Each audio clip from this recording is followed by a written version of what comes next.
Halo my love, my name is Maha. Kembali lagi bersama aku di General Reading. Kali ini temanya tentang pesan dari Spirit Guide. Jadi pesan dari penjagamu apa untuk saat ini, pesan dari semesta apa untuk kamu. Dan ini adalah kolektif untuk banyak orang. Jadi harus bijak dalam memahami apa yang aku berikan, apa yang aku sampaikan maksudnya. Dan yang namanya collective reading itu kan buat timeless juga ya. Jadi kita tidak terbelenggu oleh waktu nih. Lalu harus bisa paham, nanti kalau aku ngomongin soal metafora jangan langsung ditelan bulat-bulat, diproses dulu. Lalu nanti kalau aku sebutin soal zodiak, cek Sun, Moon, Rising, Venus, dan Vedic Rising. Zodiak itu sebenarnya cuma sebagai pemanis aja. Kenali sifat-sifat dari zodiak itu, lalu ini adalah pembacaan yang bersifat general. Jadi tidak perlu pilih kartu. Fokus sama diri sendiri, sebutkan pertanyaan dalam hati. Kalau perlu memang untuk pause dulu sejenak. Kalau misalnya mikirin tentang seseorang, masih mikirin tentang seseorang, masih overthinking tentang sesuatu, direndahkan dulu gitu. Bisa olah nafas dulu, tarik nafas. Tahan, hembuskan. Sekali lagi tarik nafas, tahan, sebutkan pertanyaan dalam hati, lalu hembuskan. Jadi kita langsung mulai aja. Aku percaya tidak ada yang kebetulan dunia ini. Jadi siapapun yang klik video ini berarti pesannya untuk dirimu. Oke, pesan dari Spirit Guide.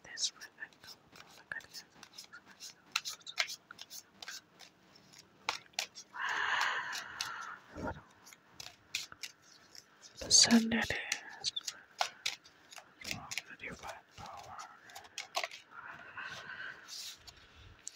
ada the Tower, ada the Seven of Wands, lalu ada the Ten of Star. Kita rapikan dulu. Jadi pertama, semesta akan memberikan kejutan-kejutan sebenarnya. Konsep kejutan itu pasti akan mengejutkan. Akan membuat kita wah, kok bisa gitu. Nah, ini bisa positif and negatif. Karena sometimes contoh misalnya kita nggak tahu apa-apa, tiba-tiba dikasih tahu sesuatu, positifnya kan kita jadi tahu, tapi mungkin negatifnya ada hal-hal yang tidak sesuai sama ekspektasi. Jadi sebenarnya balance gitu. So energi the Tower itu juga ngomongin soal perjalanan spiritual yang ini tuh baru dimulai. Kata semesta ini tuh baru dimulai. Enjoy the ride, nikmatin aja. So energi the Tower itu juga konsepnya seperti kita diberikan pencerahan, diberikan pemahaman apa yang terjadi dalam hidup kita seperti apa. Cuman memang itu sesuatu yang di dalam diri. Jadi tidak ada urusannya sama orang-orang luar kita gitu. Jadi progres yang kita jalanin itu untuk perkembangan diri kita sendiri. So the Tower kalau kamu lihat di sini, ini adalah kartu yang gambarnya seperti menara. Ada di tengah lautan, di dalamnya kebakar tuh ada api mencuat dari dalam, tapi di sini ada thunder, ada petir, lalu di sini ombaknya besar gitu. Sebenarnya akan kelihatan chaos tapi enggak gitu. Akan kelihatan berantakan sebenarnya tapi enggak. Memang berjalan seperti seharusnya. So, kalau kamu ngerasa hidup kok gini ya? Ya memang seharusnya seperti itu. Jadi ada fase di mana kita lagi ditempa, lagi digoyangkan, lagi diguncang-guncang agar kita melek ibaratkan gitu. Jadi ini kalau aku lihat surprise sometimes secara receh ya, kadang-kadang ada yang kayak kejutan-kejutan manis gitu, tapi juga ada hal-hal yang bentuknya tadi sebuah ide, sebuah pemahaman gitu, diterima saat kita minta sama semesta untuk aku mau minta ini, minta itu gitu. Semesta kadang-kadang ngasihnya dari proses dulu, sebagai proses dulu gitu, nggak langsung jadi sesuatu. Contoh misalnya kamu minta roti, semesta nggak akan ngasih langsung rotinya, tapi semesta ngasih skill kamu untuk bisa buat roti, memberikan jalan untuk beli oven gitu. Jadi bertahap gitu. So energi the Tower ini juga konsepnya kayak spiritual awakening, ada sesuatu hal yang mungkin akan merubah perspektif kamu dan persepsi kamu, entah itu tentang seseorang, entah itu tentang keluarga, entah itu tentang finansial, entah itu tentang ya lingkungan sekitar gitu, social life kamu. Jadi saat pemahamannya dilebihkan, aplikasikan ke dalam hidup kamu gitu. Jadi yang kemarin ditinggalin gitu. So energi the Seven of Wands, setting healthy boundaries. Jadi untuk hal-hal, orang-orang, situasi yang memang gak banget untuk dirimu, udah gak cocok nih buat kamu, bikin batasan yang sehat. Untuk beberapa saat ke depan mungkin very competitive energinya, terutama untuk di karir. Jadi lagi banyak kompetisi, kamu harus bisa punya skill atau punya pengetahuan tentang diri sendiri yang agar bisa nge-shape kamu jadi lebih unggul gitu. So energi the Ten of Star ini adalah proteksi datangnya dari keluarga, jadi lebih close lagi, lebih dekat lagi sama keluarga. Cuman kalau kamu lihat di sini gini, kan gambarnya tuh ada pohon di sini, dan pohonnya mungkin kayak tua gitu. Rantai-rantainya juga strong kelihatannya. Ini bisa datang dari doa-doa dari keluarga, ajaran-ajaran dari keluarga. So, kuatkan itu gitu. Harmoniskan apapun yang terjadi dalam keluarga. Ten of Star itu juga sebagai lambang fulfillment secara finansial. Rasa penuh di finansial. Jadi ngerasa puas, ngerasa damai. Ini beberapa dari kalian dapetin warisan gitu. Ada yang mendapatkan rezeki dari keluarga, koneksi untuk dapetin rezeki dari keluarga. Jadi ini mungkin seperti kayak comfortable atau rasa nyaman di finansial kamu gitu. Yang aku lihat ini juga kamu punya sesuatu, contoh misalnya rezeki yang bisa kamu bagi juga orang-orang sekitar, untuk melindungi orang-orang sekitar atau mengayomi orang-orang sekitar gitu. Contoh misalnya kamu bisa nafkahin keluarga kamu gitu. Nah, konsep warisan di sini bukan cuma uang, materi, tapi juga bisa tentang ajaran-ajaran, entah itu ajaran agama, entah itu ajaran moral dan sebagainya gitu. Nah, saat kamu diberikan, dari mindsetnya sekarang dirubah juga untuk bisa membangun sesuatu bukan untuk yang sekarang, tapi untuk masa depanmu juga, untuk keturunan kamu nanti, gitu. Di sini ada energi Libra, Aries, Leo, Sagittarius, Earth sign, Taurus, Virgo, Capricorn. The bottom of the deck ada the Page of Star. Simpelkan jalan pikiran, itu akan sangat ngebantu hidup. Jangan cari masalah. Jangan cari yang ribet-ribet gitu. Semuanya dimudahkan, simpelkan jalan berpikir. So, aku bakalan lihat ke sini. Pesan dari your spirit guide for you, what you need to focus on. Apa yang perlu kamu fokusin? Also romance di sini. The Nine of Cups itu adalah keberanian di percintaan. Jadi lebih harus berani lagi. Ini to understand apa yang kamu butuhkan, apa yang kamu pengen dalam kehidupan dan butuhkan di percintaan. Itu harus dipahamin. The Nine of Cups itu adalah gini, kamu dikasih pesan nih sama semesta, ayo jalan gitu. Nah, di sini walaupun kadang-kadang kan nggak tahu nih kemana jalannya di percintaan, niatkan. Kalau punya niat yang tulus ya, kalau punya niat yang benar, itu bakalan aman sebenarnya. Semesta akan guiding kamu gitu ke sesuatu hal yang kamu pengen atau butuhkan dalam kehidupan di percintaan terutama.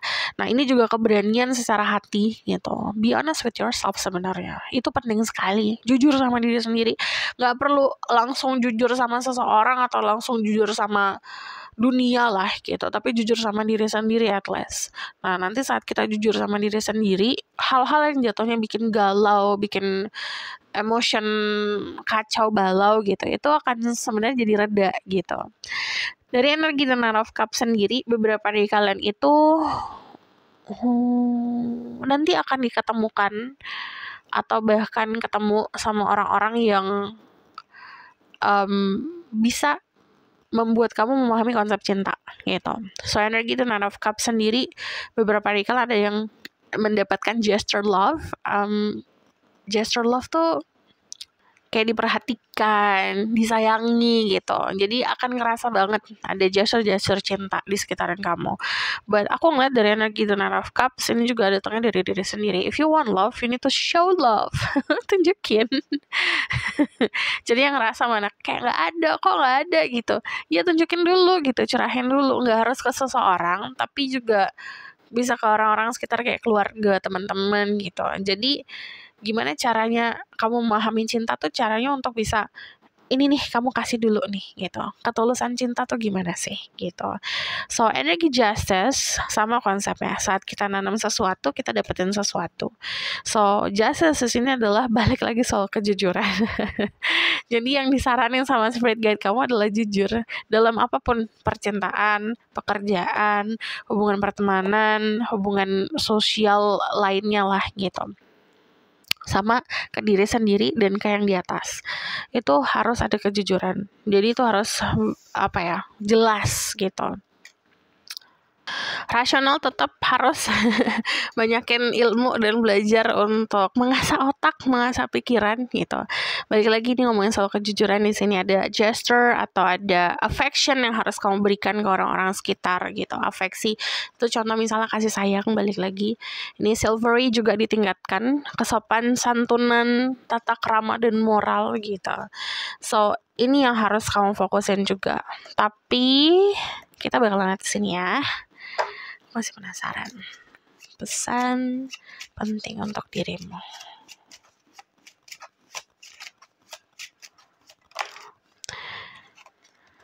Oke. Swords, kamu bisa ada energi Libra, Gemini, Aquarius di sini juga. So, energi Three of Cups, aku ngelihatnya ini ngomong soal pertemanan, lingkungan sosial, tapi ini juga selebrasi. Jadi mungkin ada sesuatu hal yang harus kamu selebrasikan dulu untuk bisa kamu moving on in life. Jadi sometimes contoh misalnya gini, kamu udah di chapter yang selesai nih gitu, ending situasi yang selesai atau buku yang tertutup lah gitu. Harus ada selebrasinya dulu untuk bisa seperti kayak konsepnya ritual untuk rilis, tapi dengan cara selebrasi, bersenang-senang, agar saat memulai dengan energi yang fun, dengan energi yang gembira gitu. Ini pesan pentingnya sebenarnya ngomongin soal lingkungan sekitar, jaga harmonisnya. Terus juga aku ngelihatnya dari energi The King of Swords sekarang udah harus pasti-pasti aja. Sekarang udah harus lurus-lurus aja. Self-discipline itu harus ditingkatkan, struktur kehidupan harus ditingkatkan, fokus gitu. The bottom of the deck ada The Seven of Swords. Be mindful sama apa yang kamu ucapkan. Jadi istilahnya jangan usah umbar-umbar ke sosmed kalau misalnya lagi planning tentang sesuatu hal. Setting healthy boundaries. Kadang-kadang sebenarnya yang ngerugiin juga ketakutan dari diri sendiri. Berniat yang baik gitu. Jadi ada contoh misalnya ada orang mencoba untuk menipu orang lain gitu. Tapi di dalam gamenya sendiri, di dalam permainnya sendiri dia terjebak gitu. Jadi saat ada orang yang istilahnya salah sasaran aja atau bahkan punya niat yang buruk gitu, karmanya akan balik langsung biasanya. Jadi saat melakukan sesuatu niatan dengan baik gitu. So aku bakalan lihat ke oracle card-nya. Ada Lady Nada, Heart Awakening, awaken to accept the divine love, give and receive in balance. Jadi harus menerima, memberi itu harus balance. Semuanya itu harus balance. Jangan hanya take.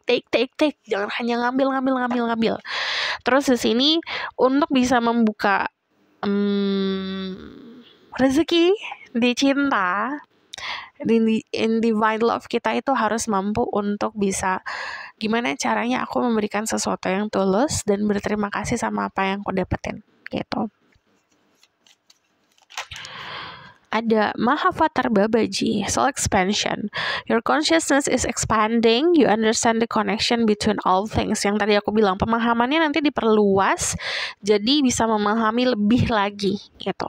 Jangan mengabaikan pikiran sendiri juga.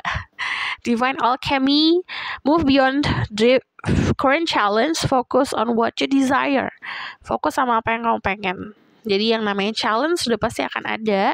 Jangan sampai tergoda sama godaan-godaan. Tantangan itu udah pasti ada. Saat kita mau naik ke atas atau mau naik level, pasti akan selalu ada. Kuan Yin, care and compassion. Choose to be loved, do what is right for everyone involved over a helping hand. Jadi banyakin bantu-bantu. Kadang-kadang saat kita memberikan sesuatu gitu, kayak ibadah atau bahkan kayak bersedekah, itu bukan hanya konsep kita ngasih uang, tapi kita tuh punya tenaga untuk ngebantuin orang lain. Entah itu kita punya telinga untuk mendengar, kita punya pundak untuk bisa disandarkan, kita punya waktu untuk dikasih, so everything. Jadi kalau misalnya memang kita bisa bantu, ya bantu gitu. Choose to be loved. Jadi tidak perlu jadi benar, yang penting jadi baik istilahnya. Do what is right for everyone involved. Jadi untuk situasi-situasi yang kamu hadapin, at least memberikan keputusan atau mengambil keputusan bukan hanya untuk kemenangan sendiri gitu, untuk kemenangan bersama. Kita bakal lihat dari sini. Ini alam bawah sadarmu ya.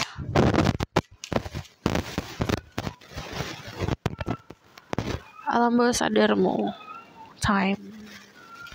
Jangan rush thing, jangan diburu-buru. Take time.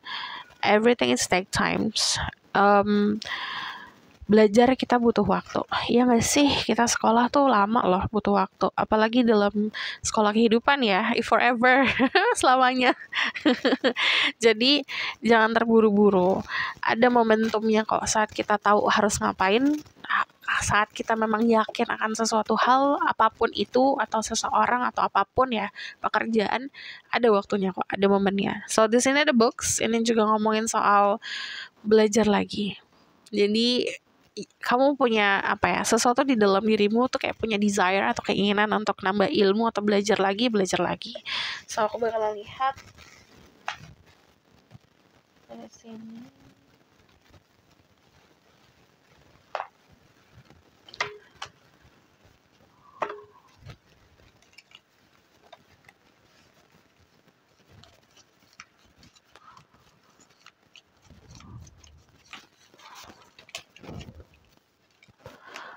Ada di tier.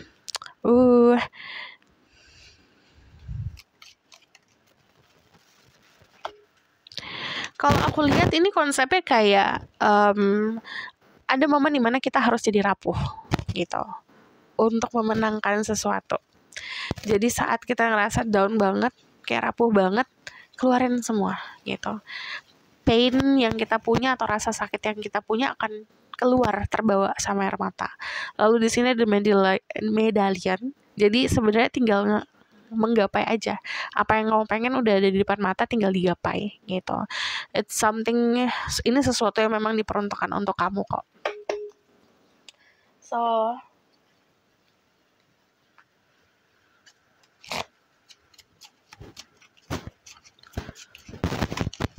ada The Healing Temple of the Lunar Light, Life Cycle, Energy Healing, Communication. Kamu bisa healing dengan berkomunikasi.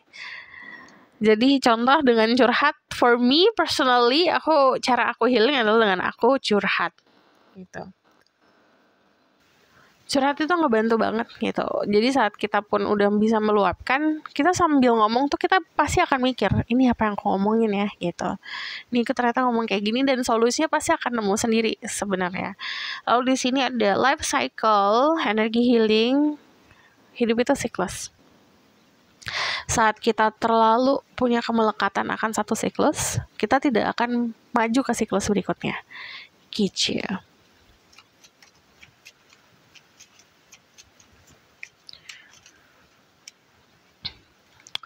Ada the Tree of Soul, Collective Wisdom, Kinship Group, and Library. Jadi nanti ada pemahaman kolektif. Jadi sarannya adalah berbagi sama teman-teman, sharing sama teman-teman. Nanti ada kedewasaan atau pemahaman yang bisa didapat gitu. Jadi konsepnya library atau kayak perpustakaan itu bukan cuma dari buku yang kita baca, tapi dari orang-orang yang kita temui. Lalu ada resurrection, comeback, rebirth, renewal. Jadi ini fasenya rebirth, fasenya terlahir kembali. Kita bakal lihat the outcome of the situation. Ini kalau aku lihat ada intense love, ada cinta yang cukup intens ke depannya. Kamu bakalan ngerasain itu sih. Pertama memang pasti di perasaan dulu sih kalau aku lihat. Karena ini indikasinya kalau yang namanya sesuatu yang intens tuh chemistry tidak bisa dibohongin gitu. Bukan hanya debaran-debaran ya, tapi emang chemistry aja gitu. Itu yang muncul. Dan kalau aku lihat ini bakalan ngerasa di hati, if you feel warm, kayak ngerasa hangat tuh, ada flame. Ini kalau aku lihat adalah sesuatu yang baik. Jadi ini tandanya kayak kebaikan itu datang dari karma-karma yang dileburkan oleh semesta, karma-karma buruk yang dihempaskan lah. Contoh kayak karma itu kertas, sama semesta dibakar kertasnya, jadi hilang. Jadi hal-hal yang menyerangmu secara negatif gitu, atau bahkan dengan niatan negatif untuk menyerang kamu, langsung dibakar tuh sama semesta gitu. Jadi berterima kasih lah sama semesta. Ini ada selebrasi, jadi sarannya untuk selebrasi, karena gambarnya botol ini kayak minum-minum, tapi aku tidak menyarankan untuk minum-minum ya gitu. Minum cantik aja, seperti kayak entah itu ngopi sama teman-teman, entah itu kayak sama keluarga gitu. Cuman kalau aku lihat di sini kan ada kayak beramai-ramai gitu. Jadi ini waktunya buat sharing kebahagiaan sama orang-orang sekitar gitu. So, this is your reading. Thank you for watching. Kalau misalnya kamu request, silahkan komen di bawah. Kalau kamu mau tahu berlanjut, bisa buat reading. Link ada di bawah, nomornya di bawah. Kalau kamu mau dibuatkan secara pick card, kamu tinggal komen aja di bawah. And then, if you like this video, boleh like, comment, dan subscribe. Jangan lupa share in the next reading. Bye!